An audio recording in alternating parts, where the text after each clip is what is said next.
Bonsoir à tous, je suis Laure Pêche, la coordinatrice du site d'appui alsacien de l'espace de réflexion éthique Grand Est qui organise ce soir le webinaire auquel vous vous êtes joints. Alors le webinaire de ce soir a pour objet de se pencher sur la question de la contention hors contexte psychiatrique. Alors, pour aborder cette question, nous allons nous poser une question, c'est à savoir la contention, un soin, point d'interrogation, une question éthique, point d'interrogation. Alors, pour nous aider à réfléchir à la contention, à la questionner, nous entendrons M. Patrick Karcher, qui est docteur gériatre et directeur de l'EREJ, M. Michael Rocard, qui est juriste et membre du conseil d'orientation de l'EREJ, et M. Frédéric Jeannin, qui est psychologue clinicien en soins médicaux de réadaptation aux US et qui a mené une étude de terrain auprès de patients hospitalisés, de leurs proches et des professionnels de santé pour recueillir leur perception et leur vécu de la contention.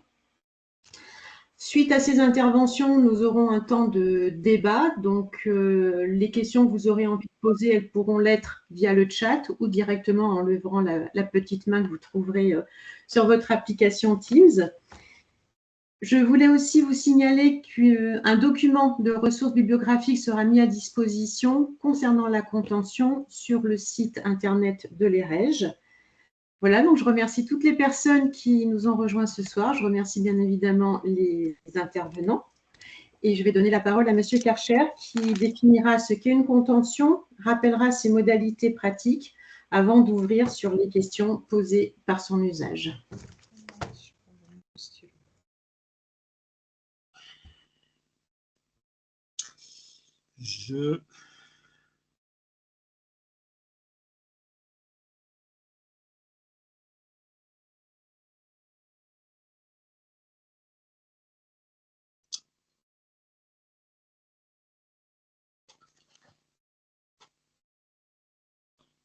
Désolé, bonsoir à toutes et tous, je suis désolé, je suis en train d'essayer de vaguement résoudre le problème récurrent de la disparition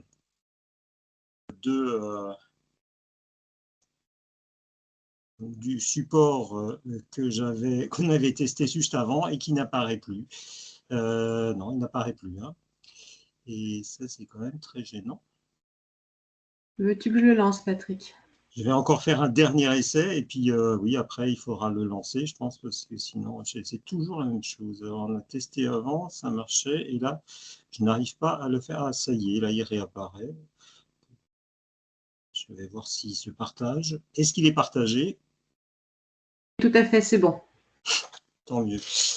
Bien, rebonjour à toutes et tous. Effectivement, je propose, dans ce premier temps, on va essayer de tenir des temps de 20 minutes pour laisser un temps important à la discussion, qui est toujours important dans ce type de sujet, de définir ce de quoi on va parler, en l'occurrence la contention physique passive, et puis donner quelques éléments. Alors, pas nécessairement un guide de réflexion éthique, parce qu'il n'y en a sur ma pratique au cas, mais au moins quelques points d'attention sur la façon dont il faut éventuellement envisager la contention et la réfléchir. La contention est un problème ancien, hein, vraiment, j'aime l'histoire, et donc si on regarde un peu, on remonte dans le temps, on voit que là, au 2e ou 5e siècle, il y a une incertitude sur le moment. Si les malades sont agités en voyant des gens, il faudra faire usage de liens, mais sans leur faire de mal, en protégeant leurs membres de flocons de laine d'abord, en plaçant le bandage sur eux après. Ça se retrouve au XIIIe siècle, la médecine, et qu'ils soient liés pour ôter tout doute qu'ils se blessent eux et les autres. Et on voit bien que c'est déjà marqué par une tension entre le risque et la sécurité, avec la volonté effectivement que cette contention qui est bien pour Barthélemy Langlais.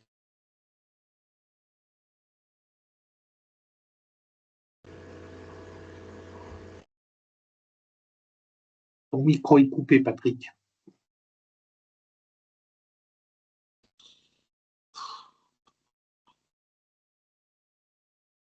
Oui.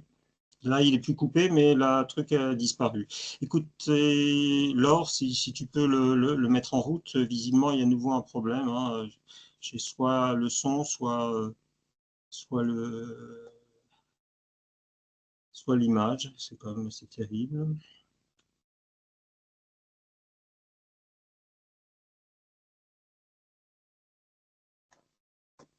Bon, je vais continuer. Donc, déjà marqué effectivement par cette problématique entre le risque d'un côté et la sécurité de l'autre. On voit ensuite, vous verrez bientôt, que c'est une pratique ancienne, mais qui se poursuit actuellement avec effectivement diapositive suivante. On a bien mis en avant le docteur Pinel qui aurait effectivement libéré, comme on dit, les folles de Bicêtre. D'une part, c'est une histoire montée par son fils, et d'autre part, quand on lit ses propres textes, s'il était prêt à enlever les chaînes à ses pauvres malheureuses enfermées à Bicêtre, il n'était absolument pas prêt à ce que l'on supprime les contentions qui, pour lui, restaient tout à fait essentielles. Diapositive suivante. Alors, il y a différents types de contentions. Je vous ai dit qu'on parlerait ce soir essentiellement des contentions physiques passives. Il faut bien les distinguer des contentions posturales ou rééducatives. Posturales, c'est très clair. C'est lorsque vous avez un problème ligament articulaire ou osseux, ben, on immobilise l'articulation ou l'os de manière à ce que la cicatrisation se fasse. Les contentions actives rééducatives également, dans un but bien sûr thérapeutique. Les contentions architecturales ont des éléments en commun nombreux avec la discussion qu'on aura ce soir, mais également des éléments spécifiques. La contention architecturale, compris qu'elle était à notamment… 100% chez nous? Pardon. La contention architecturale était… et notamment les unités de prise en charge des patients atteints de maladies neuroévolutives, hein, les unités, essentiellement unités Alzheimer, qui correspondent à cette contention architecturale, c'est-à-dire la mise en place d'un espace duquel la personne ne peut pas sortir grâce à des systèmes de code ou d'autres. Les contentions pharmacologiques, elles posent vraiment un problème majeur. Hein.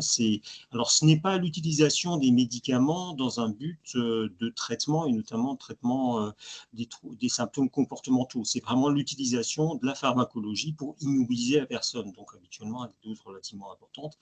Mais non, on n'abordera pas non plus, parce que c'est une discussion extrêmement complexe. Les contentions psychologiques, enfin, les contentions psychologiques, ben, c'est le fait de répéter à une personne en permanence, par exemple, de ne pas sortir de l'EHPAD.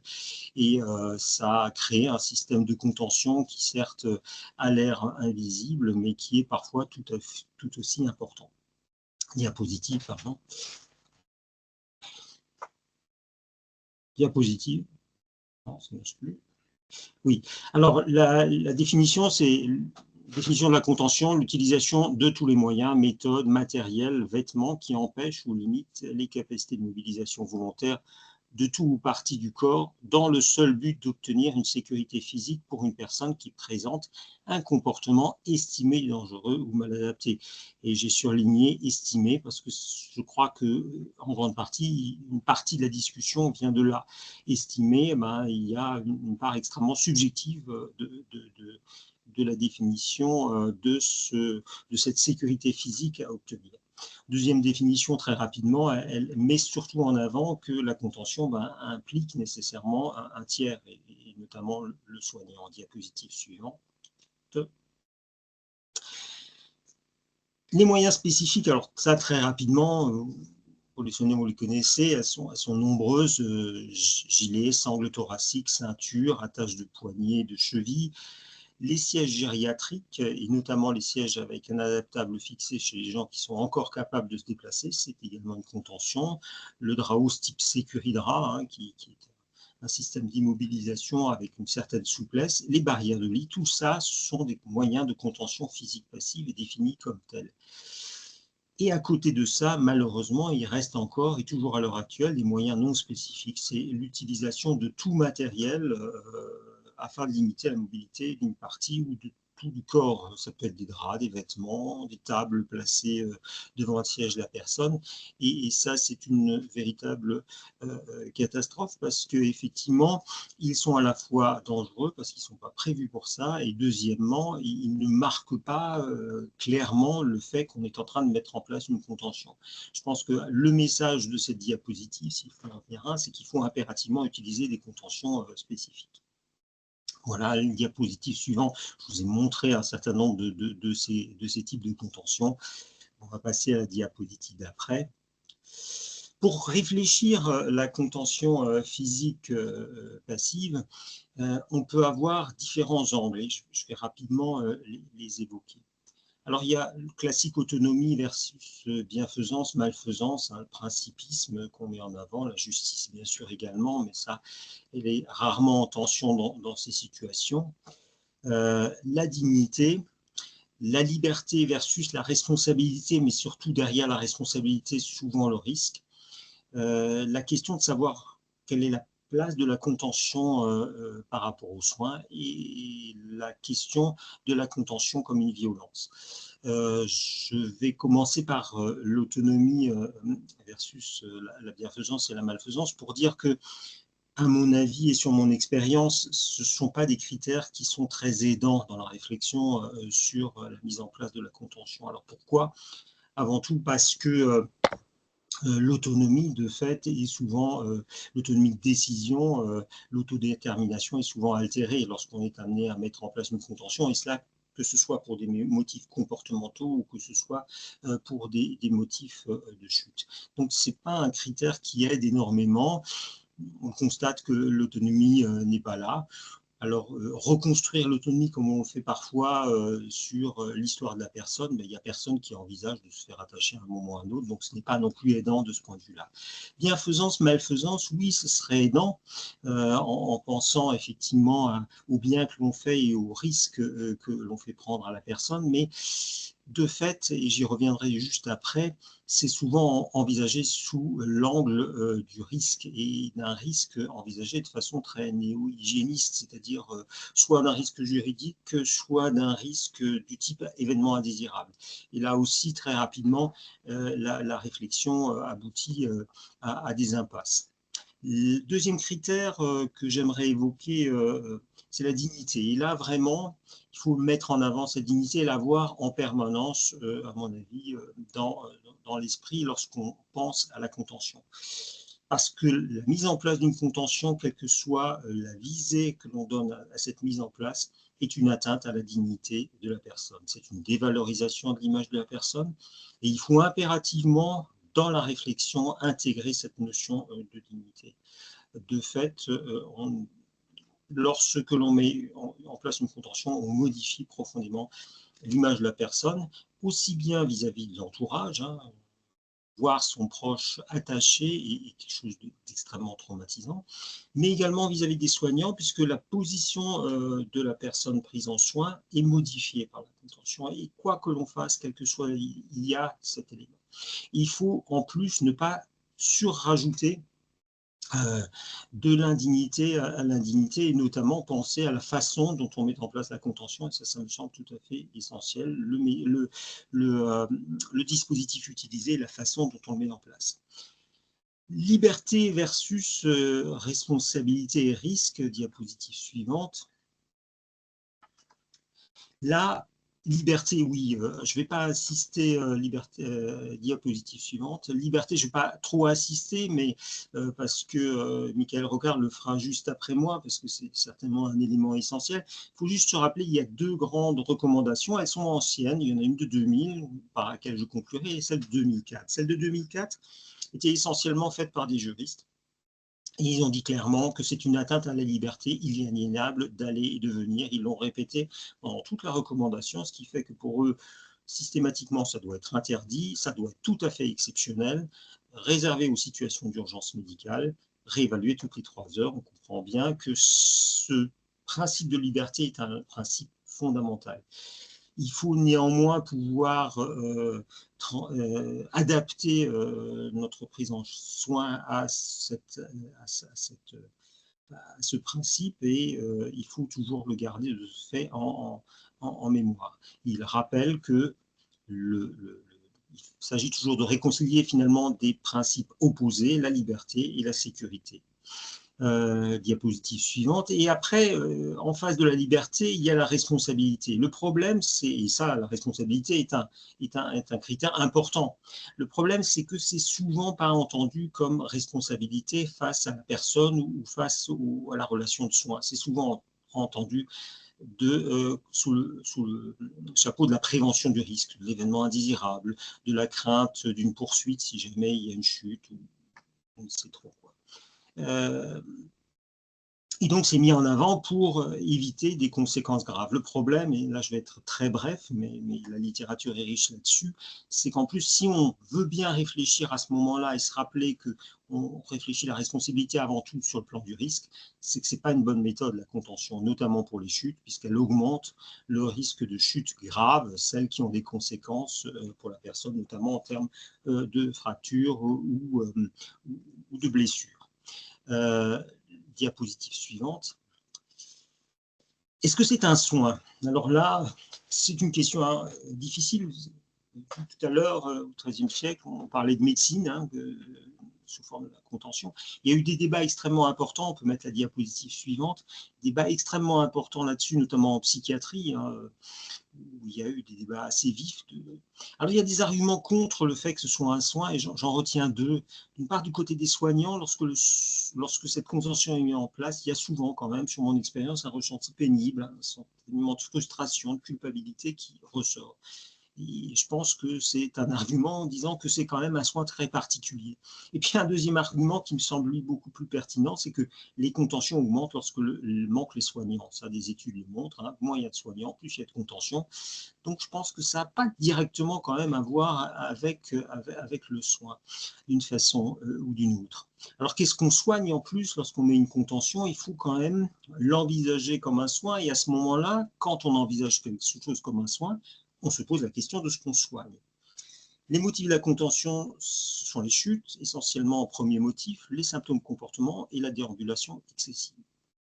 En termes de soins, la contention n'améliore aucun des trois. Ça, c'est une certitude. Et il faut, au minimum, quand on l'envisage comme un soin, l'envisager classiquement comme un soin. C'est un symptôme, la chute, c'est un symptôme comportemental, donc il faut chercher des causes médicales et puis chercher des solutions alternatives avant de mettre en place une contention. Donc ça, c'est vraiment, si on l'envisage comme un soin, et c'est un soin extrêmement limite, il faut au minimum avoir une démarche de soin, c'est-à-dire ne pas traiter la chute sans avoir cherché la cause de la chute. Après, si le bilan est complet et fait et qu'on ne trouve pas de raison particulière, on peut réenvisager la contention différemment. Enfin, est-ce que c'est une violence? Si on, diapo suivante, si on en revient à l'étymologie du latin classique, contentio, il y a effectivement tension, effort, lutte, conflit, rivalité dedans. Donc il y a effectivement quelque chose de l'ordre de la violence. La contention est un risque de dérapage vers la violence. D'une part parce que la contention détruit le lien. Elle atteint le lien, plus exactement, elle ne le détruit pas, mais elle atteint le lien. Et comme le dit Marc Crépon, la violence détruit toujours quelque part le lien, et elle a toujours à faire avec le lien. C'est une destruction de la fiabilité et une réification de la personne.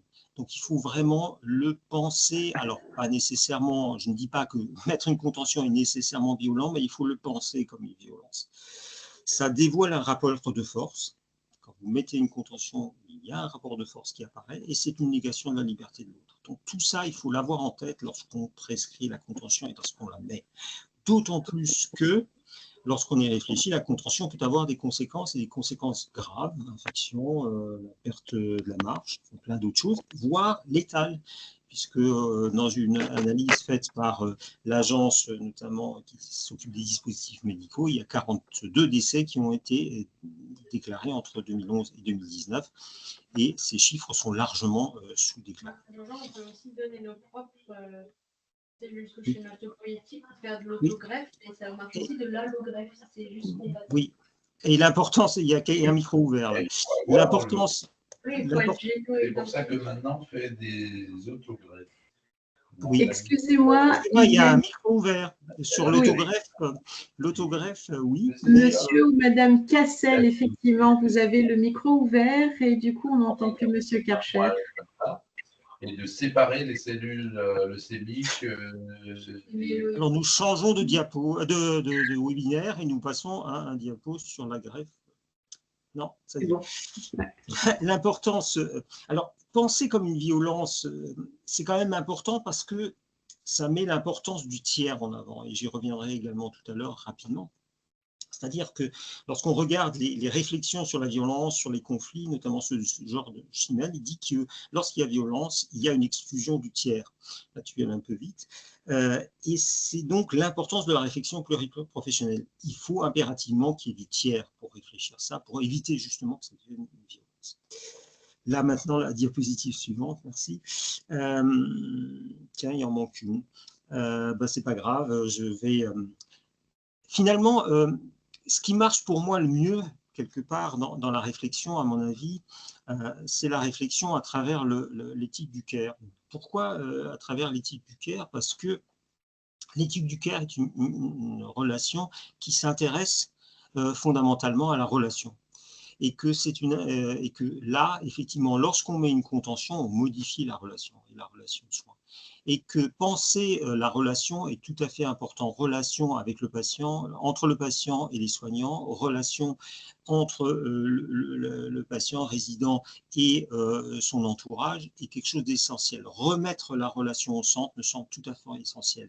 Et que la réflexion du care s'intéresse également aux conséquences d'un acte sur cette relation. Et ça aussi, il faut, je pense, le penser systématiquement lorsqu'on met en place une contention et qu'on essaye de trouver la meilleure solution. Réfléchir effectivement cette conséquence que peut avoir la mise en place d'une contention sur la relation. Et puis également, la réflexion du care dit qu'il y a intérêt à se vulnérabiliser face aux vulnérabilités, c'est-à-dire également penser les émotions qui accompagnent la mise en place de contention, parce que sur mon expérience là aussi de gériatre, il y en a toujours énormément et il faut impérativement qu'elles soient pensées, dites et partagées. Je vais terminer sur les recommandations de 2000 pour vous dire que globalement, on y retrouve un peu ce que j'ai mis comme ça, comme piste de réflexion. La prescription médicale motivée dans le dossier, ce qui est souvent mis en avant, oui, c'est important, mais ce n'est pas l'alpha et l'oméga de la chose.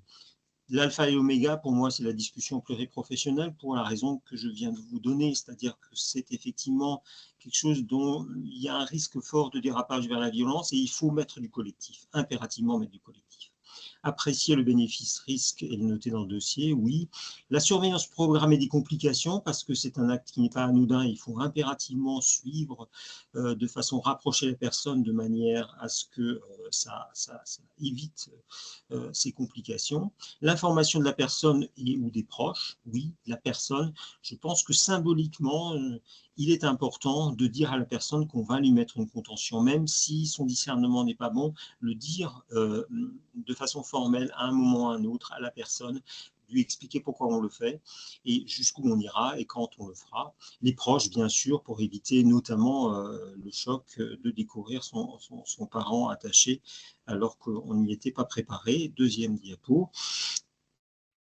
Des indispensables de la contention, il y en a 10. L'installation de la personne préserve son intimité et sa dignité. Ne pas installer la personne de façon n'importe comment, pardon. Par exemple, une contention qui passe entre les jambes chez une dame qui a une jupe.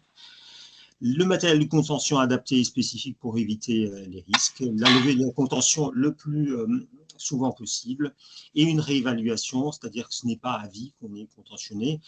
Les recommandations étaient de 3 heures en 2004. Personne n'est capable de mettre ça en place, mais il faut impérativement, lorsqu'on le met en place, penser à la façon dont on va le réfléchir.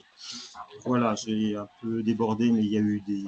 Et en conclusion, donc, écoutez, pas banaliser. je redis, c'est pas le bon. La limite reste minime entre le soin et la violence et on risque de glisser de l'un à l'autre assez facilement. Il faut inscrire les mesures de réduction de la liberté dans un projet de service, là aussi au niveau du collectif. Toujours chercher d'autres solutions et utiliser un matériel spécifique. Voilà, je vous remercie pour votre attention. Il y a à nouveau un micro ouvert, je suis désolé. Vous vous rendez compte que l'État, par exemple, subventionne de manière déguisée comptablement?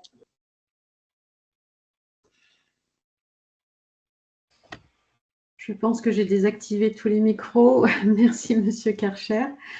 Je vais donner la parole à Monsieur Rocard, donc, qui est juriste.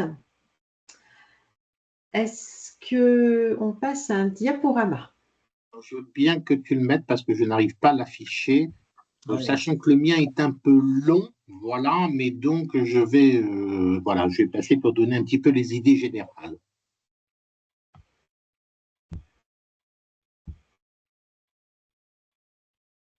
Est-ce que vous le voyez? Non. Alors, on va faire autrement. Non, pas pour l'instant. OK.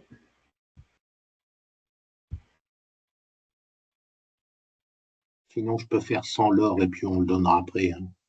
C'est comme tu veux. Je vais devoir juste le réouvrir, je pense. Si vous voulez bien patienter.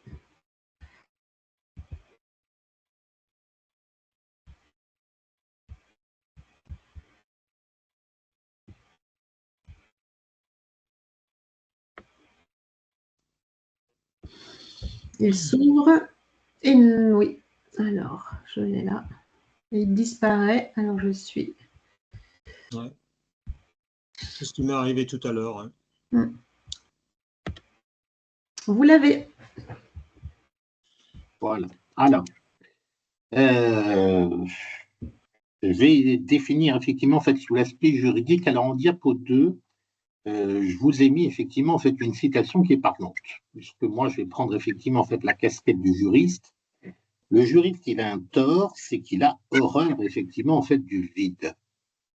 Le juriste, il passe sa vie effectivement en fait à qualifier des faits. Patrick vous l'a dit tout à l'heure, la contention, c'est vieux comme le monde. Hein, il y en avait au Moyen Âge, il y en avait dans l'Antiquité, etc. Le droit, en fait, il ne s'intéresse à des faits qu'à partir du moment, en fait, où ça va poser difficulté. Et pour que un régime, effectivement, en fait, s'applique, ça veut dire qu'il faut d'abord qualifier les faits pour pouvoir mettre en place ensuite un régime juridique avec des règles qui sont applicables. Alors, c'est le premier écueil, c'est la définition de la contention. On a une définition de la contention, c'est le procédé thérapeutique. Et puis, vous l'avez vu, je ne vais pas reprendre tout ce qu'a dit Patrick tout à l'heure. Il y a X formes, effectivement, en fait, de contention. D'accord? Les contentions à visée rééducative, physique dite passive, la contention manuelle, etc. Donc, comment, effectivement, en fait, s'y retrouver quand on n'a pas, effectivement, en fait, des critères? Quand le législateur n'intervient pas, on a eu une première définition effectivement par l'ANAES, mais qui est une recommandation qui n'a pas de valeur juridique en 2000 et qui donne une définition de la contention physique dite passive. Pour bien vous montrer la difficulté que ça crée effectivement en fait aux juristes, et on parle aujourd'hui d'ailleurs de la contention physique passive, il y a d'autres formes de contention. Patrick vous a parlé tout à l'heure de la contention psychologique. Il y a également la contention médicamenteuse. Quand on administre des médicaments, effectivement, en fait, à un patient afin de réduire sa mobilité, c'est une forme de contention. Et pourtant, vous le verrez dans le diapo, là, le juriste et le juge, effectivement, l'absence de définition, il a du mal à qualifier. Je vous ai mis un arrêt, effectivement, en fait, de 2007, qui est intéressant, de la Cour administrative d'appel de Marseille. Et qu'est-ce que disent effectivement, en fait, les juges? Voilà, le monsieur, effectivement, en fait, le patient avait été sanglé à son lit, etc. Il y avait atteinte à la dignité du patient, etc. Et on va sanctionner, effectivement, sous l'angle de la responsabilité, le comportement du personnel soignant, au motif que ça ne devait intervenir qu'en dernier recours, après que le personnel soignant ait d'abord usé des pouvoirs de la parole, de la pharmacopée à dose suffisante et des chambres d'isolement. Vous voyez, ce que je veux vous dire, c'est que comme il n'y a pas de définition effectivement en fait légale, et bien là, le juge considère finalement que on ne condamne effectivement que la contention physique. La contention médicamenteuse, psychologique, chambre d'isolement et tout, ça n'apparaît pas effectivement fait comme un mode de contention. Alors, pourquoi ça pose effectivement fait un problème? Patrick vous a parlé tout à l'heure de violence, de dignité. Le principal problème de la contention est la difficulté du législateur de poser un cadre, c'est parce que c'est la restriction d'une liberté fondamentale. Cette liberté fondamentale, c'est la liberté d'aller et de venir. C'est la première, effectivement, en fait, de nos libertés, la liberté d'aller et de venir, c'est-à-dire que tout individu, à partir du moment où il est autonome, a un droit inaliénable en tant qu'humain de se mouvoir, de stationner, de séjourner, ça fait partie de ses fonctions vitales, de se déplacer librement, sans aucune contrainte, sans autorisation de la puissance étatique, et c'est le privilège de toute société, effectivement, faite démocratique. C'est une valeur qui est tellement forte, en fait, cette liberté d'aller et de venir, que le Conseil constitutionnel, qui est le gardien de la Constitution et de nos libertés individuelles, en 1979, a consacré effectivement ce principe comme une valeur constitutionnelle. Puisque dans la Constitution du 4 octobre 1958, on a également la Déclaration des droits de l'homme et du citoyen. Donc, ça veut dire que dans cette optique, la contention, c'est une atteinte à la première des libertés, la liberté individuelle. Plus loin, vous le verrez, je l'ai mis également, c'est repris par la Convention de sauvegarde des droits de l'homme et des libertés, le droit de circuler librement. Ce qui veut dire qu'à partir du moment où je vais freiner ou empêcher la mobilité effectivement faite de quelqu'un, je porte atteinte à cette liberté essentielle. Alors, comme toute liberté, bien entendu, n'est pas absolue, je peux y apporter effectivement en fait des réserves. À partir du moment où ces restrictions, elles ont un but effectivement fait légitime et où elles sont proportionnées. C'est pour ça qu'en matière de contentieux, avant que le législateur effectivement ne se penche sur la question, la Haute Autorité de la Santé, en 2017, elle le dit d'ailleurs, l'utilisation tant des mesures d'isolement que de contentieux, c'est une restriction majeure à la liberté individuelle. Comme c'est une restriction majeure à la liberté individuelle, ça doit être une mesure d'exception qui est mesure exceptionnelle et mesure à caractère temporaire. Je vais aborder quand même un petit peu la législation au niveau de la contention en milieu psychiatrique. Pourquoi? Parce que on pouvait espérer qu'il y ait un cadre légal qui soit défini de manière générale. Qu'est-ce qui se passe par rapport à ça? Là, il y a un arrêt essentiel de la Convention européenne des droits de l'homme de la CEDH du 15 septembre 2020. Et dans cet arrêt qui concernait effectivement en fait, le Danemark, le patient était effectivement en fait schizophrène, il avait été sanglé effectivement sur un lit de contentieux dans un hôpital psychiatrique pendant près de 23 heures, d'accord, immobilisé. Il fait des recours internes, effectivement, qui n'aboutissent pas au niveau du Danemark, et il va devant la Convention européenne des droits de l'homme. Et qu'est-ce que nous dit la Cour européenne des droits de l'homme? Elle dit qu'il y a violation, effectivement, de l'article 3. Ça veut dire qu'en gros, ce qu'il a subi, ça constitue, effectivement, en fait, un traitement inhumain ou dégradant. La Cour, elle dit très clairement, elle dit, je ne reproche pas effectivement que vous ayez utilisé la contention pour prévenir les atteintes immédiates qui posaient danger au personnel ou aux patients effectivement en fait de l'hôpital. Par contre, au niveau de vos législations internes, il n'y avait pas effectivement en fait de délai et pas de mesure de contrôle. En fait, le médecin de garde avait trouvé le patient calme pendant 4 heures plus tôt. On n'avait pas effectivement fait lever la mesure de contention. Et puis, on avait décidé de le libérer le lendemain avec 1h30 de retard. Au total, 23 heures, la durée la plus longue. Voyez ? Ça veut dire qu'à partir de ce moment-là, cet arrêt, il est fondateur parce que la CEDH, elle considère que l'utilisation de pratiques de contention, ça peut constituer un traitement inhumain et dégradant. Alors, c'est un acte médical parce que ça pose effectivement en fait pas de problème. Je ne vais pas y revenir, Patrick vous l'a dit tout à l'heure, qui ne peut être fait que dans le cadre d'une prescription médicale, qui doit répondre effectivement en fait à une nécessité thérapeutique. Mais qu'est-ce qui s'est passé avec cet arrêt de la CEDH, puisque vous le savez, même si on a encore un législateur interne, les normes effectivement en fait européennes et supranationales, elles prévalent. Ça veut dire qu'à partir de ce moment-là, le législateur français s'est dit « Ouh là là, il faut fixer effectivement en fait un cadre pour limiter effectivement en fait les abus ». La contention, ça ne peut pas être considéré comme un mode de régulation, de prévention des risques, etc. Et il va falloir effectivement en fait encadrer le système. On a une première loi, qui est la loi effectivement en fait de 2016, qui pour la première fois, alors elle s'applique uniquement pour les prises en charge en psychiatrie, mais qui pour la première fois donne un cadre effectivement en fait juridique. Auparavant, on avait effectivement que, et Patrick vous en a parlé, les évaluations de l'ANAS, etc., les recommandations effectivement en fait de la Haute Autorité de la Santé, qui ne sont pas des normes effectivement en fait contraignantes. D'accord ? Et là, le législateur va donc modifier le Code de la santé publique pour dire, effectivement, la contentieux dans ce cadre-là, donc dans le cadre psychiatrique, ça ne peut s'appliquer que de manière exceptionnelle pour prévenir un danger imminent, immédiat pour le patient, effectivement, en fait, et pour autrui.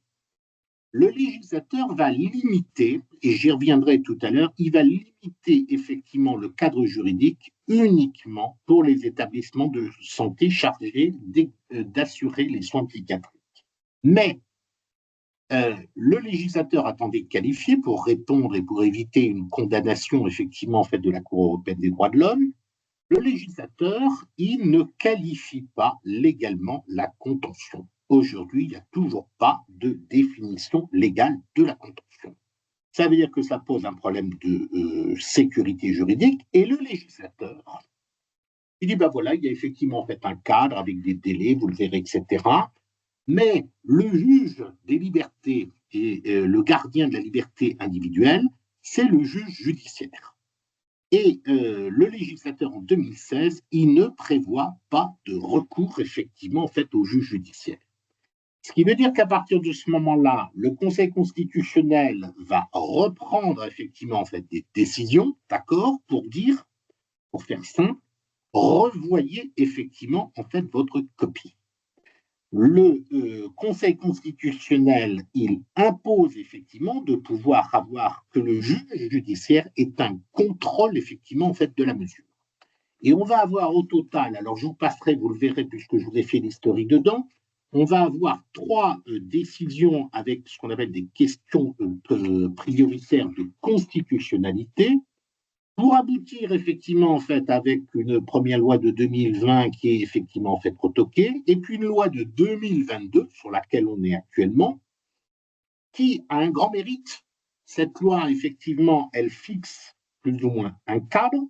Elle systématise le recours au contrôle effectivement en fait du juge judiciaire. Elle apporte certaines garanties, obligations d'informer le patient sur la mesure de contention, etc. Et elle dit effectivement, ben voilà, que ça ne peut être la contention, elle n'est régulée qu'à partir du moment où elle s'applique aux personnes qui sont admises en soins psychiatriques sans consentement pour un dommage imminent ou immédiat ou imminent pour le patient ou pour autrui.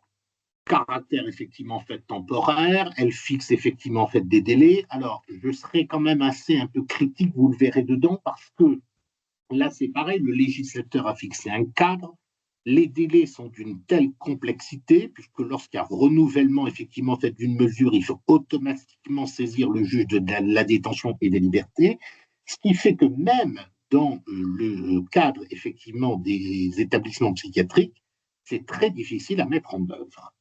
Le mérite, c'est au moins de dire pour limiter les abus, il y a toujours le contrôle, effectivement, en fait, du juge judiciaire.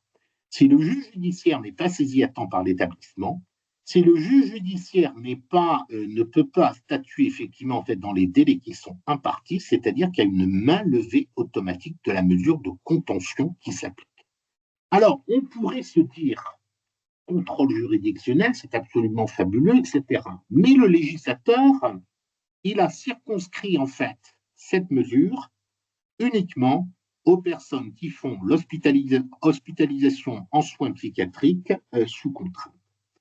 Ce qui veut dire que dans le secteur du médico-social, et notamment pour les personnes âgées, on est toujours dans le même flou artistique. Alors, je vais m'expliquer pourquoi on est dans le même flou artistique, parce que là, j'ai un cadre législatif, mais qui s'applique de manière effectivement en fait très restreinte. Pour tous les autres, c'est-à-dire les personnes âgées qui sont en EHPAD et tout, eh bien, juridiquement, on est toujours dans le vide juridique. L'usage des contentieux n'est pas interdite par la loi, elle n'est pas interdite par les pratiques professionnelles, puisqu'on est toujours effectivement sur les recommandations de l'ANES, de la haute autorité effectivement en fait de la santé. Et vous allez me dire pourquoi dans ce cas-là ne pas avoir transposé effectivement le modèle juridique qui a été pris et abouti par la loi de 2022 au secteur effectivement en fait médico-social. Et là pour des arguments effectivement purement juridiques. Quand je dis des arguments effectivement en fait purement juridiques, l'hospitalisation sous contrainte c'est une mesure effectivement en fait de police administrative. D'accord ? La personne âgée, par exemple, qui est accueillie en EHPAD, il y a une relation contractuelle. Les situations, effectivement, en fait, sont différentes. Je signe, effectivement, en fait, un contrat de séjour. On me remet la charte des droits et libertés, etc. C'est-à-dire que les deux situations ne sont pas, effectivement, en fait, comparables. Ce qui veut dire que dans le secteur, effectivement, du médico-social, j'ai, alors, sans vouloir être critique, une injonction qui est toujours l'injonction de la loi de 2015, la grande loi ESU, d'adaptation de la société au vieillissement, qui fait une référence expresse à la liberté d'aller et de venir. Ça, c'est consacré, vous le trouvez dans le Code de l'action sociale et des familles. La personne elle a le respect de sa dignité, de son intégrité, de sa vie privée et son droit d'aller et venir librement. Par contre, nulle part, il n'est fait référence effectivement en fait à la pratique de la contention. Ça veut dire qu'on est toujours dans le même cadre du flou juridique pour les professionnels, de se baser effectivement en fait sur des recommandations qui n'ont pas de force juridique contraignante. On va utiliser la contention uniquement dans l'intérêt des personnes accueillies quand elles sont strictement nécessaires. Il faut toujours qu'il y ait une proportionnalité par rapport effectivement en fait aux bénéfices-risques. Et puis dans les établissements, une procédure collégiale mise en œuvre à l'initiative du médecin, puisque ça reste effectivement en fait un acte médical. Ce qui veut dire qu'un infirmier tout seul ne peut pas effectivement décider en fait d'une mesure de contention. Alors, c'est la même chose au niveau des services d'aide à domicile, effectivement les SAD ou les SIAD, etc. On est toujours effectivement en fait dans le même cadre. Je dirais également que pourquoi le législateur, parce qu'il y aurait eu la possibilité, quand vous regardez les rapports du défenseur des droits, qui pointent chaque année ces dérives en matière effectivement en fait de contentieux, de construire un véritable droit. La difficulté étant que la contention, il y a une certaine dérive de la contention qui est considérée quand même comme un acte à nécessité thérapeutique, de devenir un acte de régulation, notamment pour pallier les dysfonctionnements en matière de personnel, budgétaire, effectivement, en fait, de certains établissements. Ce qui explique, et je terminerai par là, que l'on a une nouvelle forme de contention, parce que c'est également une forme de contention, qui est ce qu'on appelle aujourd'hui la contention architecturale. La contention architecturale, c'est-à-dire qu'on ne va pas utiliser, on ne va pas sangler effectivement en fait la personne et tout, mais on va réduire en fait les locaux, on va réduire effectivement en fait l'espace. On interdit par exemple à un résident de sortir de sa chambre, de déambuler. On utilise effectivement en fait de plus en plus des outils numériques, de traçage effectivement en fait numérique, bracelets électroniques, etc. Et on est là aussi quand même dans un mode de contention. On est dans un mode de contention qui doit être régulé, c'est-à-dire la Commission nationale de l'informatique et liberté dit c'est peut-être un palliatif à certaines mesures physiques dites actives, on est d'accord, mais ça touche également aux libertés effectivement en fait individuelles. Donc, je fixe effectivement en fait un cadre et la CNIL a fixé effectivement en fait des recommandations qui doivent être respectées. Vous ne pouvez pas recourir, par exemple, à ces mesures sans l'accord de la personne, on est d'accord. On doit prévoir la possibilité pour le résident de désactiver ou de réactiver, s'il le souhaite, effectivement, en fait, le dispositif. Si vous utilisez le dispositif de télésurveillance, eh bien, vous devez respecter effectivement en fait, l'intimité. Et surtout, la CNIL dit attention, ce dispositif, il doit être adapté. Il doit être adapté à la situation effectivement en fait, du résident. Ça veut dire en clair que je ne peux pas utiliser ce dispositif pour l'ensemble des pensionnaires, par exemple, d'un EHPAD. D'accord? Je vais devoir adapter effectivement en fait, le dispositif à la situation d'une personne effectivement en fait, individuelle. Parce que derrière, il y a le danger, c'est ce que dit effectivement en fait, la Commission des libertés, il y a un risque de déresponsabilisation des acteurs concernés au profit des technologies qui ne sont pas non plus infaillibles. Donc, aujourd'hui, vous le voyez, on a un cadre qui est ce qu'il est effectivement fait en milieu psychiatrique. Dans le secteur du médico-social, on est dans le même flou artistique. Un cadre qui va toutefois, à mon sens, et ce qui est optimiste, se dessiner, parce que Patrick vous l'a dit tout à l'heure, de plus en plus la contention, elle est examinée sous l'angle de la responsabilité, acte médical, responsabilité pénale et civile du médecin. Et il y a de plus en plus, effectivement, en fait, de recours par rapport à certaines situations, ce qui permet de supposer qu'à terme, au regard du vieillissement de la population, il y ait effectivement en fait, un cadre juridique qui permette aux professionnels de s'identifier. Alors, ça dépend également, et j'en finirai par là, d'une conception. Je vous ai mis également, vous le verrez dans le diapo, quelques exemples de comment ça se passe effectivement en fait, à l'étranger. Il y a un pays au monde, par exemple, l'Islande, zéro contention. La contention, effectivement, en fait, est interdite. Tout acte de contention a toujours été interdit. L'Islande, c'est 300 000 habitants, d'accord. Tout ce qui est mesures coercitives, ceinture, camisole, etc., ça ne rentre pas, effectivement, en fait, dans leur culture.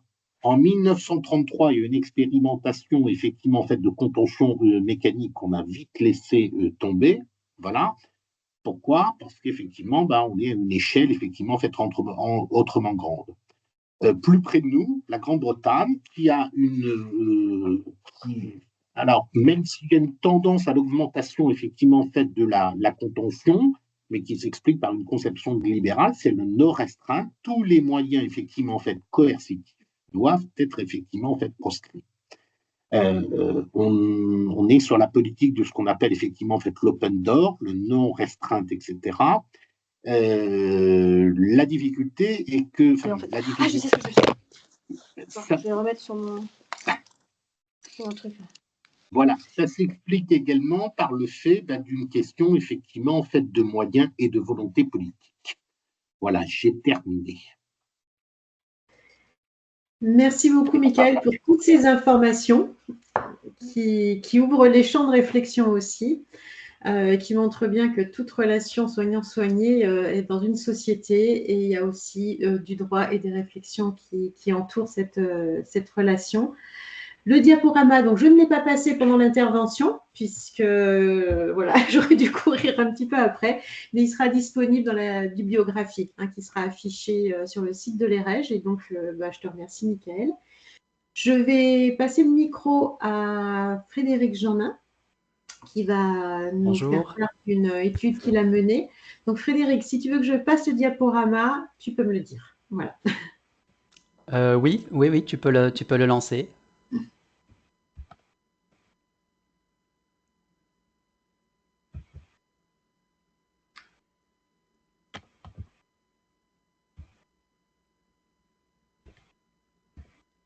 Problème d'affichage des diapos ce soir.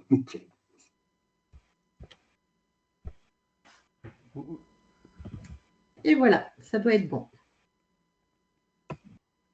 Non, Vous ne l'avez pas? Non, Ah, Non. je recommence. là, il faut vraiment qu'il y ait une solution.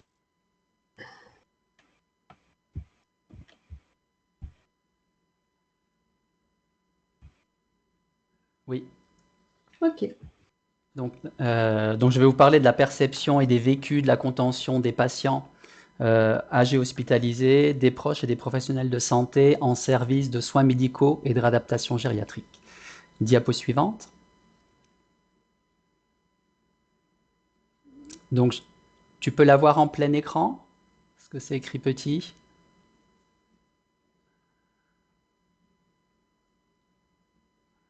D'accord. Donc, j'ai effectué une étude de terrain dans 2 services de SMR en gériatrie, à l'hôpital de la Roberto, aux hôpitaux universitaires de Strasbourg. C'est une enquête sur 2 mois, du 3 juin au 3 août, dans les 2 services qui accueillent chacun 24 patients, donc 48 patients au total.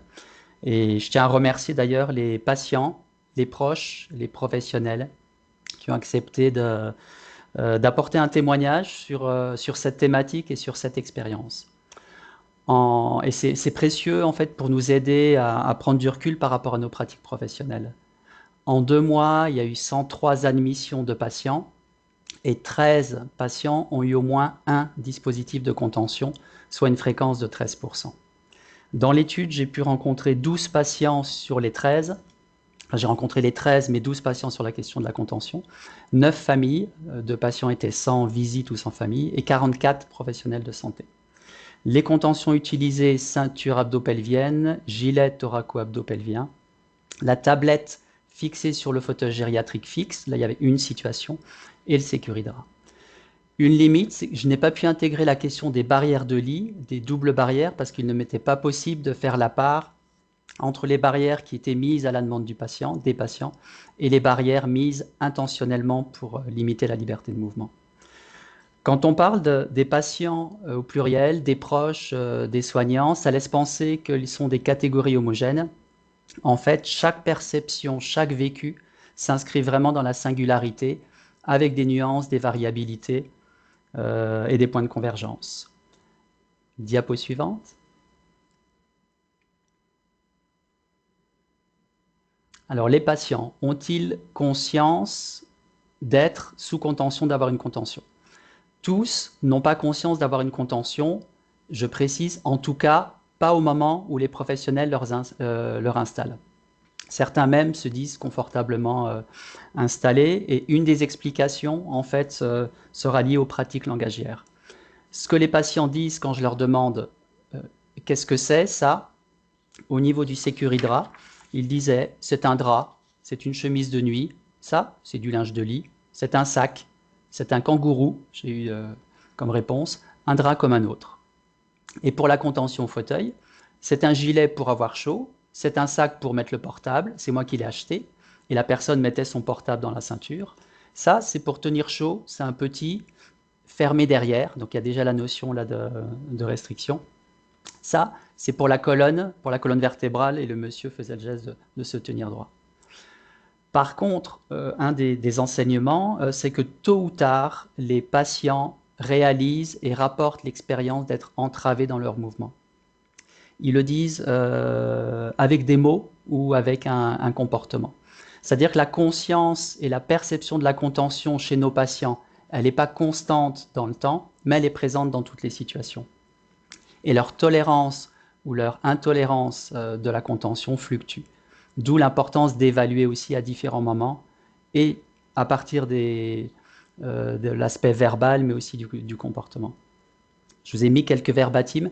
Vous verrez qu'il y aura beaucoup de verbatims dans ce support. Je ne pourrai pas tous vous les lire, mais vous aurez accès, donc vous pourrez revenir dessus. Quelques exemples. Enlevez-moi ça, apportez-moi un couteau, je suis couturière, apportez-moi des ciseaux, si je trouve un point, je peux enlever tout le reste, etc. Diapo suivante. Au niveau des vécus, les vécus des patients sont des vécus d'enfermement, de punition, d'incompréhension, de passivation. La passivation, c'est la contrainte de subir, d'abandon, de délaissement, jusqu'à des affects de honte et des vécus d'atteinte de la dignité. Un exemple, Madame E, je lui demande qu'est-ce que c'est que ça, le Sécuridra. Elle me dit la pire des choses, le truc où on vous enferme dedans, on vous ficelle, parce qu'il paraît que vous êtes énervé, que vous tombez, il y a des anneaux, regardez. Et je lui demande mais pour vous c'est comment? Elle me dit pour vous c'est une honte, c'est comme attacher un chien, j'ai l'impression d'être en prison. Voilà. Donc la situation d'être attaché et l'incompréhension en fait sont une source de détresse psychologique. Ça suscite aussi des fantasmes. Les patients évoquaient des fantasmes de punition. Monsieur B disait c'est une ceinture de rétention, tout le monde a ça ici. Des fantasmes de toute puissance, des soignants sur les malades, voire des fantasmes de sadisme. Un patient disait j'ai demandé à ce qu'on ne me le mette pas, mais on me le met quand même. Un autre monsieur disait ça, c'est la première misère le matin, et certains prennent même plaisir à vous voir danser quand il est dedans. Une autre patiente, ça, c'est une vraie torture pour moi, je ne peux même pas me lever et aller aux toilettes. Diapo suivante. La plainte, la souffrance des patients, elle n'est pas liée strictement qu'à la contention, mais aussi à l'expérience de la non prise en compte d'autres besoins qui sont importants pour le patient, et notamment liés à la problématique de la continence, les besoins sociaux, l'isolement et la souffrance de solitude. Est-ce que la contention est thérapeutique? Souvent les soignants disent c'est contenant, même encore cet après-midi, des soignants me disaient une dame dort mieux depuis qu'elle a un Sécuridra. Dans l'étude, en tous les cas, c'est plutôt non, au contraire. Madame E disait, par rapport au sentiment d'être contenu et de se sentir en sécurité, elle dit non, vous pouvez vous blesser, si vous tombez, vous n'avez aucune possibilité de vous rattraper. Monsieur B, en bas, vous n'avez pas pied. Monsieur C, certains disent c'est une ceinture de sécurité pour ne pas tomber. Ah ben là, on risque de tomber, c'est pas serré en haut. Diapo suivante. La contention, en fait, elle semble redoubler l'effet d'autres contraintes en jeu qui pèsent sur le patient. Ça peut être une décision de mesure de tutelle, la préconisation d'une entrée en EHPAD ou du matériel médical attaché aux patients. Des patients, en plus d'avoir la contention, ont des sondes, des stomies, des perfusions. Plusieurs patients, il y avait 3 situations, comprennent le motif de la contention. Malgré tout, ils ne la souhaitent pas pour eux-mêmes. Ce qui m'étonnait aussi, ce que j'ai repéré, c'est qu'ils n'ont pas le souvenir de leur chute, où ils en minimisent la gravité ou la fréquence, mais ils ont le souvenir de la contention. Une remarque, en termes de vécu, vous avez des vécus similaires chez des patients qui n'ont pas de contention. Là, c'est l'impact du contexte d'hospitalisation, l'impact de l'asymétrie de la relation soignant-soigné ou l'impact des atteintes somatiques, des fois très lourdes sur le corps. Mais la contention, elle renforce, elle accentue ces expériences difficiles. Est-ce que la contention est efficace? Monsieur Karcher en a un petit peu parlé. Pour une partie des patients, il y a une suspension des chutes quand ils étaient sous contention. Il y a eu des chutes au moment où on tentait de sevrer la contention. Et il y a eu aussi, pendant cette période-là, 3 chutes avec contention. 2 avec le Sécuridra, une personne qui avait enlevé au moins en partie le Sécuridra, et une personne qui a glissé entre la tablette et le fauteuil gériatrique. Diapo suivante. Les proches. Alors, qu'en est-il de la perception et du vécu des proches? Les proches, ils comprennent la raison, donc j'ai rencontré 9 familles. Ils comprennent la raison pour laquelle les soignants attachent le patient au fauteuil ou au lit. 7 sur les 9 rencontrés voient la contention comme rassurante, nécessaire, utile. Elle est pensée au service du maintien en vie du proche, c'est-à-dire que les chutes répétées activent des angoisses de mort et des angoisses de séparation. Et l'enjeu, en fait, derrière la crainte de la chute, c'est la crainte de la disparition violente, brutale du proche. Je vous cite le premier verbatim. La nièce de Madame E. C'est compliqué, c'est ma tati, je tiens à la garder vivante. Hein, son rapport là, à la contention de sa tante. Et je vous laisserai prendre connaissance ultérieurement des autres témoignages. Diapo suivante.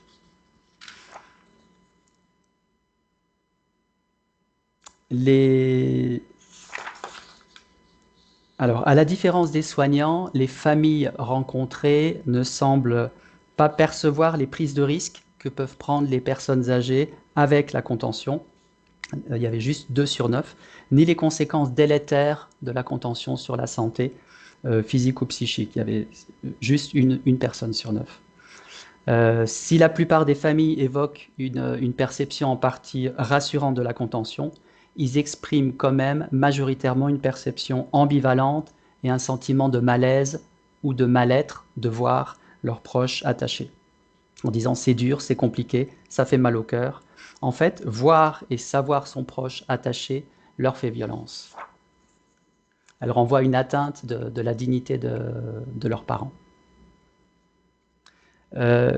En fait, c'est un ensemble, c'est-à-dire que la perception de la contention, elle vient aussi s'intriquer avec la perception des troubles ou des symptômes dont souffrent leurs proches âgés. C'est la contention et le changement d'état général et les symptômes psychocomportementaux en fait, qui sont difficiles, qui sont une réalité difficile à accepter.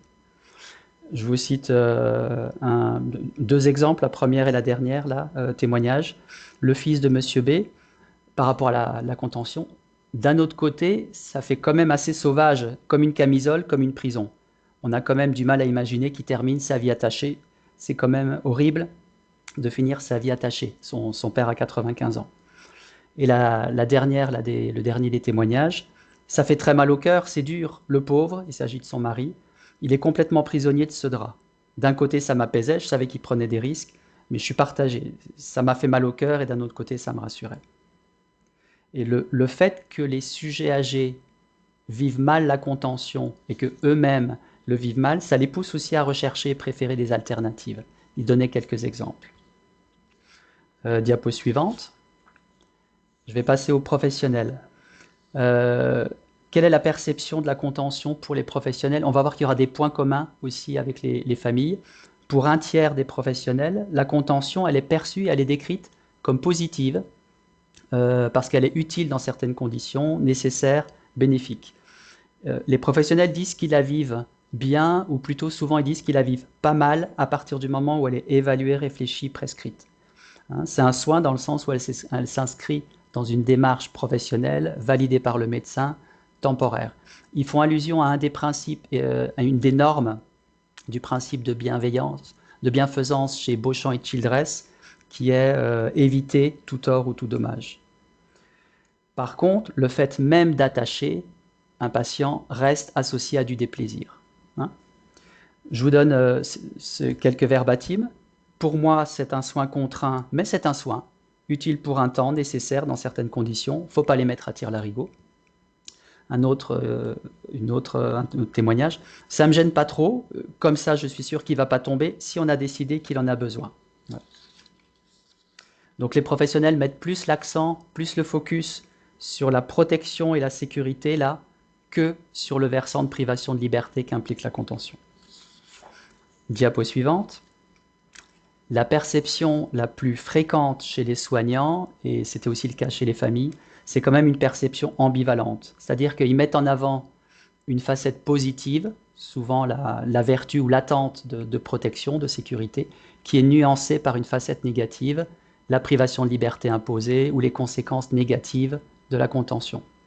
Selon la valence qu'ils accordent à l'une facette et l'autre, ils vont dire que c'est plutôt un soin, plutôt oui, ou plutôt pas. Je vous donne un exemple, une soignante, j'ai 2 points de vue. Négatif, pour moi c'est une forme de maltraitance. Positif, ça ne sert à rien de le laisser tomber, elle parle du patient, si on peut lui éviter de tomber. Je pense que c'est un soin parce que c'est en lien avec une prescription médicale.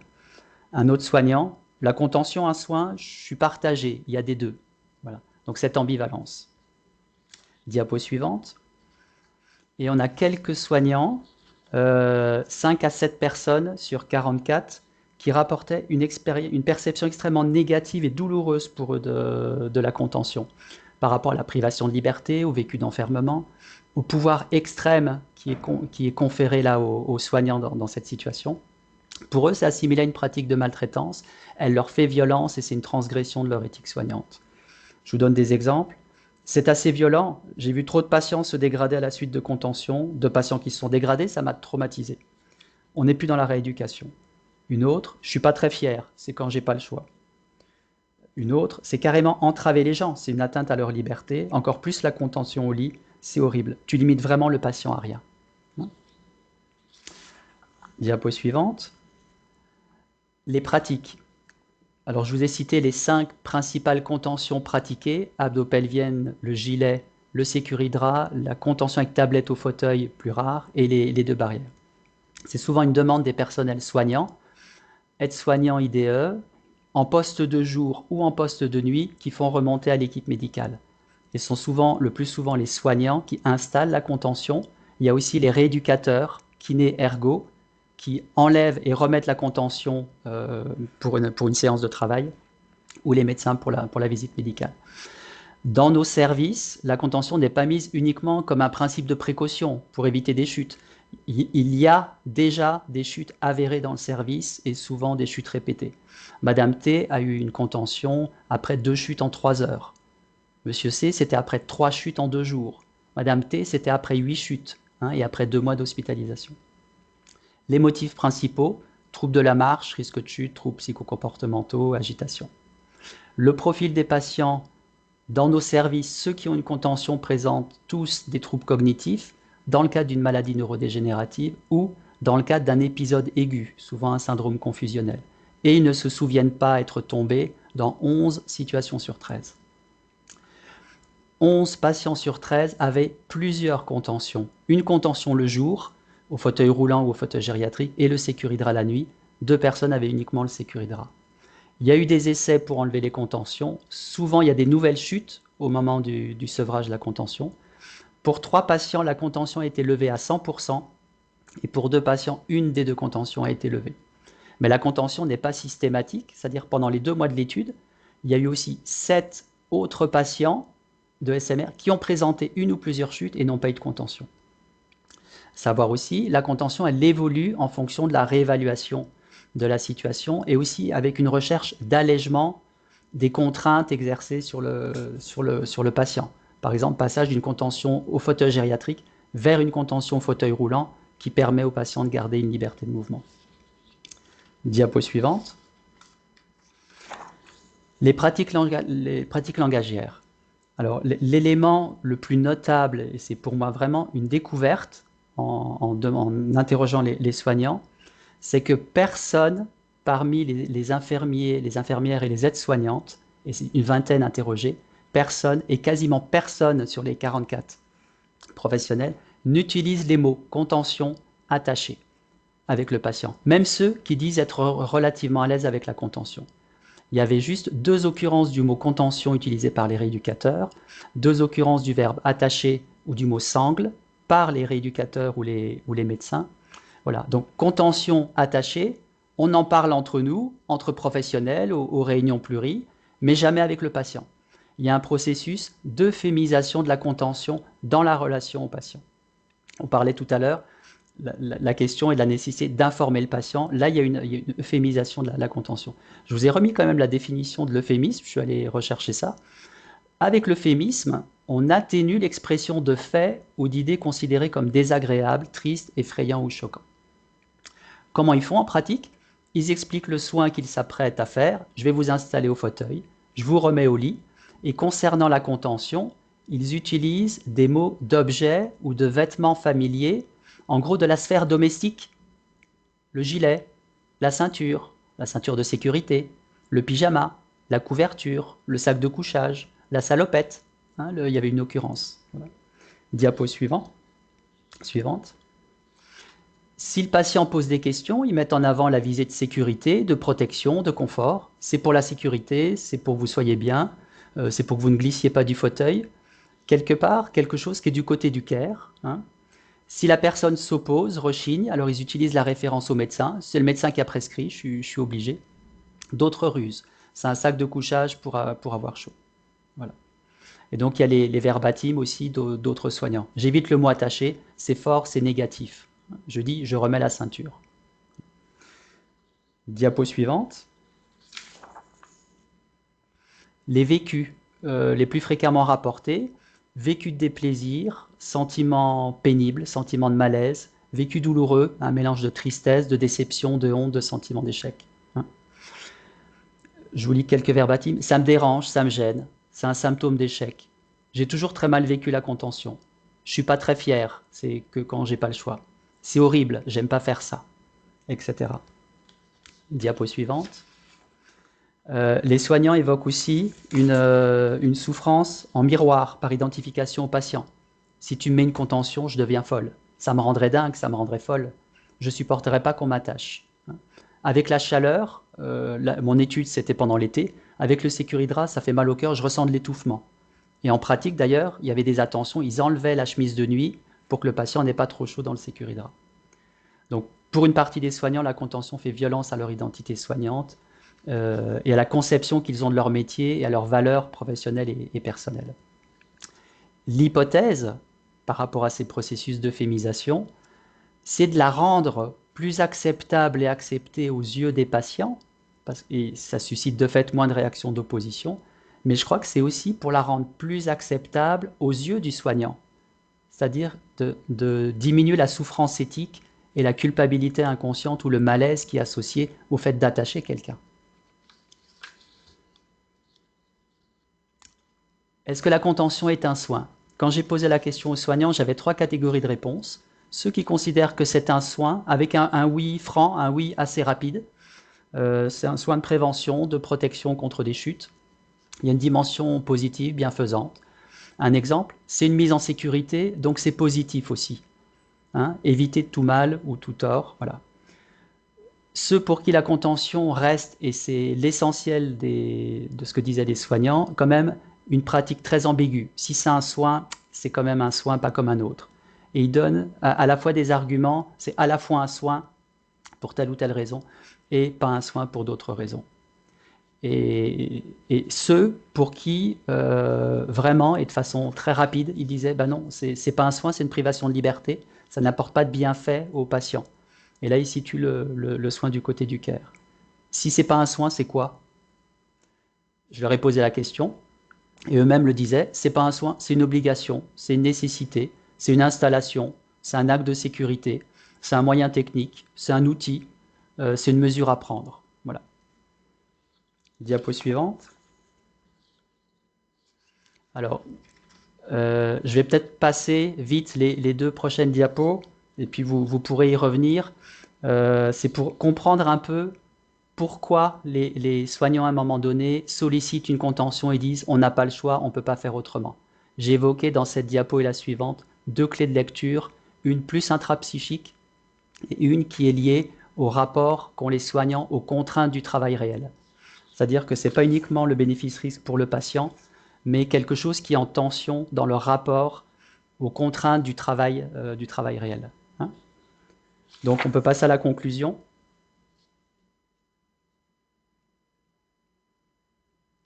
Ouais.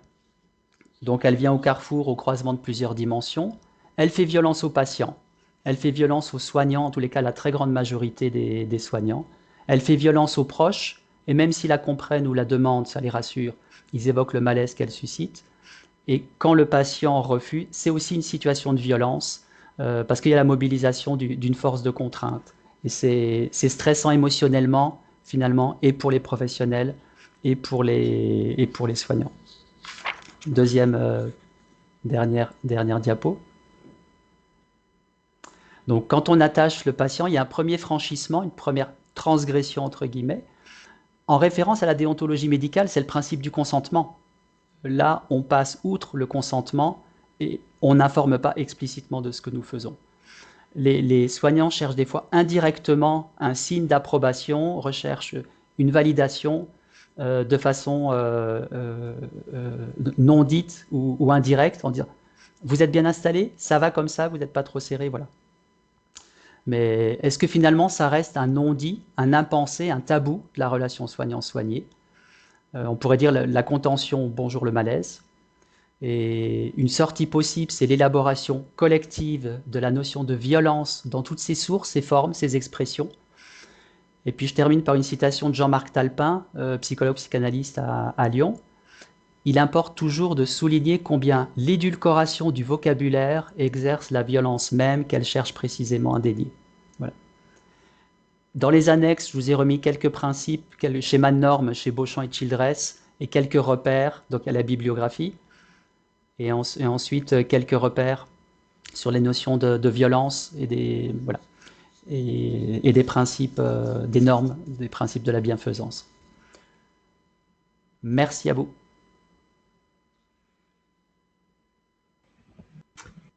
Merci à toi, Frédéric, pour ce travail et puis la mise en mots de cette étude.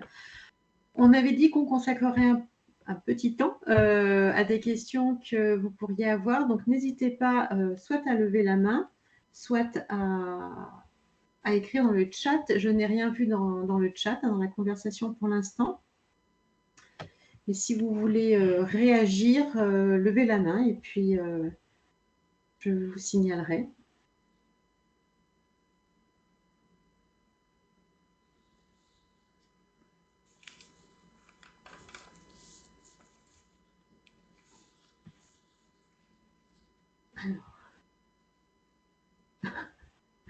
Alors, j'ai une question qui est très précise. Oui, vous envoyez un mail à erege@chru.fr.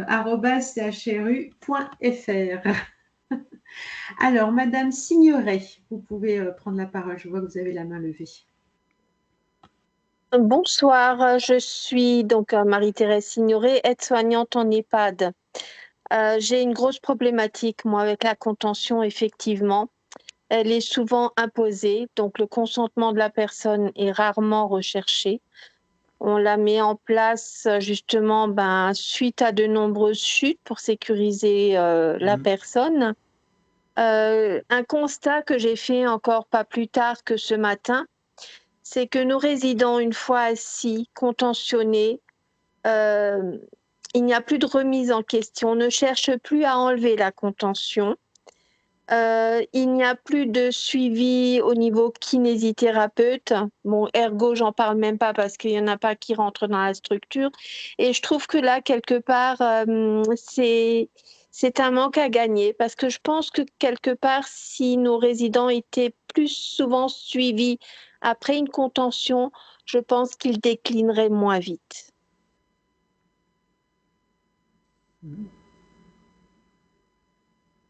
Oui, je pense que, enfin, je vais bien répondre. Oui, vous avez tout à fait raison. C'est pour ça qu'il faut. Frédéric Jeannin a également insisté sur le fait que c'est un soin extrêmement limite, mais il faut quand même le réinscrire dans le soin, parce que c'est bien le problème effectivement de l'euphémisation et d'une difficulté à dire ce qu'on est en train de faire. C'est pas tout à fait un soin, mais il faut quand même un minimum de cadre de soin, c'est-à-dire de faire un diagnostic. Si c'est un problème de chute, de voir. La première cause de chute, c'est quand même les médicaments. Donc, habituellement, on attache la personne et à la limite, comme elle est agitée, on lui augmente encore les médicaments qui peuvent la faire chuter. Donc, c'est habituellement un cercle vicieux qui est absolument délétère. Mais en dehors de ça, si on détecte un problème de chute lié à des troubles de l'équilibre, il n'est pas normal dans un cadre de soins qu'on n'envisage pas une rééducation de ce problème de trouble de l'équilibre. Donc voilà, la contention ne supprime pas le soin rééducatif, au contraire, il l'impose quelque part. Et je pense que quand on est à la limite entre plusieurs problèmes et qu'on finit par plus pouvoir dire les choses, et je suis tout à fait d'accord avec la citation terminale de Talpin, il faut pouvoir mettre des mots là-dessus. C'est pour ça que j'ai parlé également de violence, et Frédéric l'a également fait. Il faut avoir ça en tête, sinon on se perd. Vraiment, on se perd. D'autant plus qu'il y a toujours énormément d'émotions, et c'est très bien que les entretiens avec les soignants le montrent. Hein. Il y a de l'émotion, il y a énormément d'émotions, et c'est très difficile de penser à l'émotion. Ça doit faire partie, hein, le CARE dit qu'on peut réfléchir à les émotions, mais c'est compliqué. Merci. Alors là, c'est une question qui s'adresse plus spécifiquement à Frédéric Jeannin, puisque tu as évoqué le rapport au travail réel, donc finalement peut-être que la distorsion qu'institue la contention entre l'idéal du professionnel et la pratique réelle. Est-ce que tu peux nous en dire un tout petit peu plus sur le vécu des professionnels? Alors, l'approche, à ce moment-là, est-ce que tu peux revenir sur la diapo? Sur la diapo? Non, bah là, je vais répondre comme ça. La clé de lecture, c'est la psychodynamique du travail. Il faut se référer à la définition du travail chez Christophe Dejour. C'est tout ce qui n'est pas donné d'avance par le travail prescrit, sont les efforts, l'activité que déploient les soignants pour arriver à accomplir leur travail en dépassant les obstacles, les imprévus, les contraintes. C'est-à-dire que le réel résiste toujours. Il y a un manque de matériel, il y a une admission qui arrive trop tôt ou trop tard, un patient qui décompense, une collègue qui manque. Le travail prescrit se réalise jamais sans encombre. Il y a une souffrance qui est première, et quand on parvient à transformer par nos efforts, par notre ingéniosité, même par des ruses de métier, voilà, ces difficultés, on arrive à les transformer en plaisir et en satisfaction. Avec la contention, le profil des patients, souvent des profils qui ont des troubles psychocomportementaux et des symptômes répétitifs, avec des patients qui chutent une fois, 2 fois, 3 fois. Et les soignants ont beau déployer des efforts, des mises en garde, des rappels, prenez votre aide technique. En fait, la répétition des prises de risque entraîne des vécus d'impuissance et d'exaspération. C'est le rocher du mythe de Sisyphe. L'équipe d'après-midi, il y a une infirmière, 2 aides-soignantes. Elles n'arrivent pas au bout, malgré leurs efforts, elles vivent l'expérience d'être en impasse dans leur rapport au travail. Et c'est là qu'elles sont en tension, et puis des fois amenées à dire mais il faut qu'on fasse quelque chose, on peut pas continuer comme ça. Donc c'est ce rapport aux contraintes du travail réel. Ce qui fait que les effectifs ont quand même une réalité et ça joue quand même. Mais ça veut dire que dans la demande de contention, par rapport à cette tension psychique, c'est pas juste une question d'idéal ou de dimension intrapsychique, c'est comment collectivement une équipe ou une petite équipe parvient à dépasser les difficultés, les obstacles du quotidien pour arriver à s'occuper de tous les patients. Et les patients chuteurs de façon répétitive mettent en impasse parfois cette capacité des soignants. Ils sont à saturation et là ils ont une demande. On ne peut pas continuer comme ça, il faut faire quelque chose. Ils ne pensent pas uniquement aux bénéfices-risques pour le patient, ils ont une attente aussi de prise en compte de ce qu'ils traversent dans le rapport aux contraintes du travail réel. Oui, je peux compléter ce que dit Frédéric, oui, tout à fait. Et c'est d'autant plus problématique que si on se réfère à ce qu'a bien expliqué Michael Rocard, c'est qu'en plus, c'est une pratique quand même illégale d'une certaine façon. C'est pas une pratique valorisée non plus, et que donc la différence entre l'idéal et le réel est vraiment extrêmement important, et que cette différence entre l'idéal et le réel, c'est ça qui fait la souffrance, et d'où l'importance effectivement d'échanges, de réflexion en commun, de manière à ce qu'on puisse valider les choses à ce niveau-là. Ce que j'ai repéré dans les services, ces moments de situation de crise, ce sont des moments aigus où les équipes soignantes sont à risque de mettre en place des contentions artisanales. En disant, mais on a essayé la grenouillère, ça ne marche pas, et voilà. Mais ce n'est pas pour nuire aux patients, c'est pour arriver à s'en sortir dans ce qu'ils traversent dans leur rapport aux contraintes du travail réel. Et là, c'est un apport de la psychodynamique du travail. Effectivement, dans une des questions du chat, il y avait cette mise en avant du travail, des échanges essentiels au sein des équipes. Je vais donner la parole à Michael Rocard qui voulait sans doute rebondir sur ce qui a été dit. Et ensuite, Madame Arnold, vous pourrez ouvrir votre micro pour poser votre question. Oui, merci. Ouais, c'était juste une petite précision par rapport à ce que disaient Frédéric et Patrick.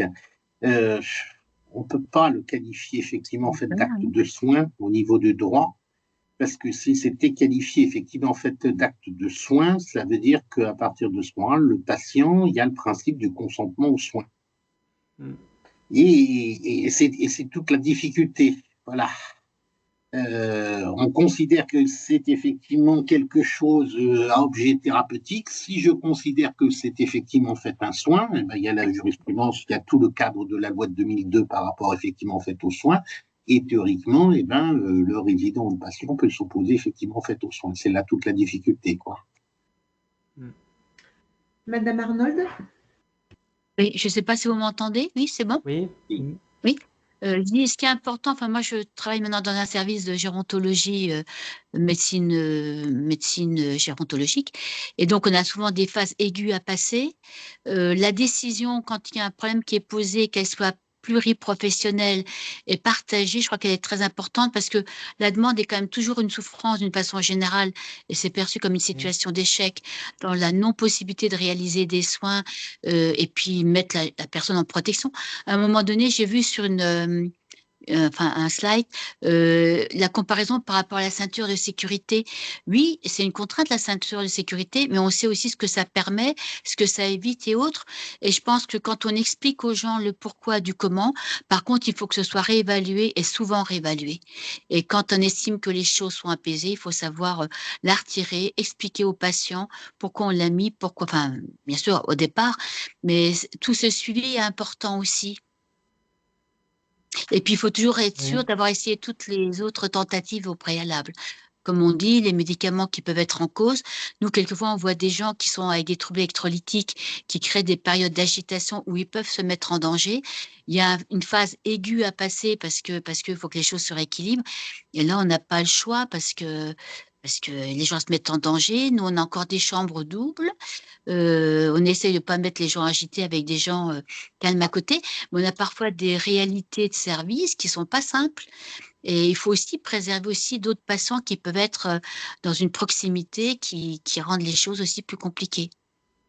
Alors même si on change les gens de chambre, etc., on a un service qui est très ancien et bon, qui va évoluer parce qu'on va avoir des travaux, mais c'est pas toujours aussi simple que ça. Et on essaye de faire pour le mieux. Et je pense que l'intention qui est derrière la demande de contention, elle est très importante. Elle doit être exprimée, bien entendu. Patrick, à toi? Voilà. Non, c'est effectivement la visée qui est importante. Le problème, c'est que de temps en temps, on perd la visée. Lorsqu'on attache simplement quelqu'un parce qu'il chute et qu'on ne réfléchit pas à pourquoi il chute et qu'on ne réfléchit pas au fait que s'il chute et qu'on ne cherche même pas à améliorer les choses, ce sera pour toujours, donc la contention devrait être pour toujours, c'est là qu'on commence à déraper et à devenir violent. Souvent sans le vouloir, hein, je dis absolument pas ça. C'est pour ça que garder la visée tout en gardant également à l'esprit le risque, notamment de glisser vers la violence, et c'est assez facile, hein, sans même le vouloir, c'est quelque chose d'essentiel. Il y a une question dans le chat et ce sera peut-être la dernière, une personne donc, qui travaille dans un établissement et où la contention est évitée au maximum et qui note que certaines familles l'exigent pour éviter des chutes de leurs proches et pose la question de se dire que se passerait-il si le résident a une chute fatale, c'est-à-dire si la famille porte plainte pour non-assistance à personne en danger. Donc, Mickaël, je pense que c'est à ton tour de répondre. C'est tout le problème. Souvent, la contention va être justifiée par rapport à la théorie du risque et puis limiter effectivement en fait, le risque pénal. Voilà. Le risque pénal envers le résident, là, uniquement, il y a ce qu'on appelle une abstention fautive. La personne, effectivement, qui a des troubles d'Alzheimer sévères, on laisse la porte de l'établissement ouverte et puis elle sort. Là, la responsabilité, effectivement, en fait, de l'établissement pourrait être engagée. Hormis ces cas-là, j'allais dire, la contention justifie pas, effectivement, un moyen d'engager ou de ne pas engager, effectivement, en fait, la responsabilité de l'établissement. Parce que j'y reviens, hein, et Patrick a bien insisté tout à l'heure, il n'y a pas de cadre légal.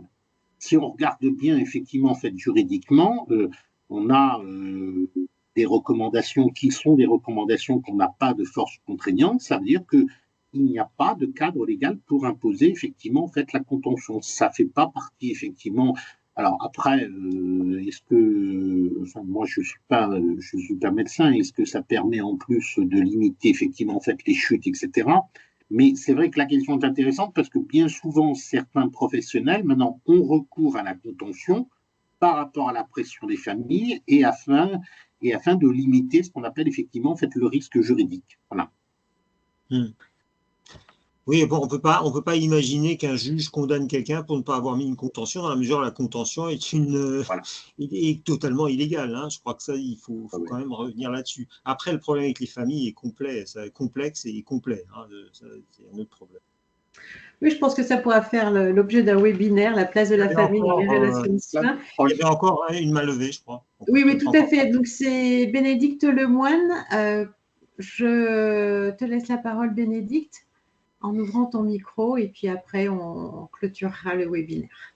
Oui, juste une petite question. Peut-être que j'ai raté un passage, mais est-ce que les soignants ont aussi parlé justement de ces échanges pluriprofessionnels et de cette prise de décision collective qui potentiellement peut atténuer la difficulté du choix ou de la décision? Oui, je peux répondre à Bénédicte. Oui, dans le fait que c'est discuté en réunion plurie, et ce qui apparaît très rassurant, et pour les soignants, mais aussi pour les familles, c'est qu'il y a une prescription médicale. C'est-à-dire que et je pense que ça vient nuancer la force des fantasmes aussi des soignants, et notamment le fantasme d'attaquer, de nuire, de causer du mal au patient en l'attachant. C'est-à-dire que certains disent d'ailleurs, je m'appuie sur la prescription, j'essaie de ne pas trop penser, hein, quelque chose d'un peu défensif, mais finalement, ça apparaît très rassurant que ça soit aussi au final la prescription médicale. Très bien, ben, je vais conclure. Alors oui, la prescription médicale est essentielle à condition qu'elle ne soit pas isolée. Elle ne peut être que la conclusion d'une discussion pluriprofessionnelle parce que sinon, elle n'a aucune valeur pour moi, hein. On la met souvent en avant et il faut que quelqu'un porte la responsabilité in fine, c'est bien que ce soit le médecin, mais elle n'a pas de valeur pour moi si elle n'a pas conclu une discussion pluriprofessionnelle et une réflexion. Voilà, bah écoutez, je vous remercie tous et toutes pour votre présence. Je remercie Michael Rocard, Frédéric Janin et puis Laure Pêche de leur participation. Ça reste une question extrêmement complexe, hein. On n'a bien sûr pas résolu la question. Ce qui est important, c'est que ça reste une question complexe. Tant qu'il n'y aura pas de cadre juridique, et je pense qu'il n'y en aura pas. Moi, je pense que le vrai cadre qu'on puisse avoir, et il avait déjà été demandé il y a une vingtaine d'années, c'est le passage du contrôleur des lieux de privation de liberté. Ça avait créé des hollas dans les EHPAD, mais je pense que ce serait une solution intermédiaire, pas nécessairement juridique, mais pour vérifier régulièrement qu'il y a une véritable réflexion autour de l'EHPAD. Ça a commencé comme ça en psychiatrie, avec notamment la mise en place de livres obligatoires dans lesquels on devait noter les contentions et une fois par an, c'était envoyé à une structure psychiatrique régionale qui vérifiait. Mais je pense que ça ne peut pas déjà passer par là, parce que pour l'instant, il n'y a rien et c'est quand même très complexe. Moi, dans ma pratique, ce qui m'a toujours semblé essentiel, c'est qu'il y ait des évaluations régulières des contentions qu'on met en place. Est-ce qu'elles ont été bien mises en place? Est-ce qu'il y a eu un bilan? Est-ce qu'il y a eu une réflexion? Est-ce qu'il y a une signature du médecin? Enfin, tout ce qui est a priori prévu pour que ça marche correctement. Voilà, je vous remercie encore tous pour votre présence participante et je vous donne rendez-vous à un prochain webinaire. Merci beaucoup. Merci à vous, au revoir. Excusez-nous encore pour tous les problèmes techniques. On va essayer de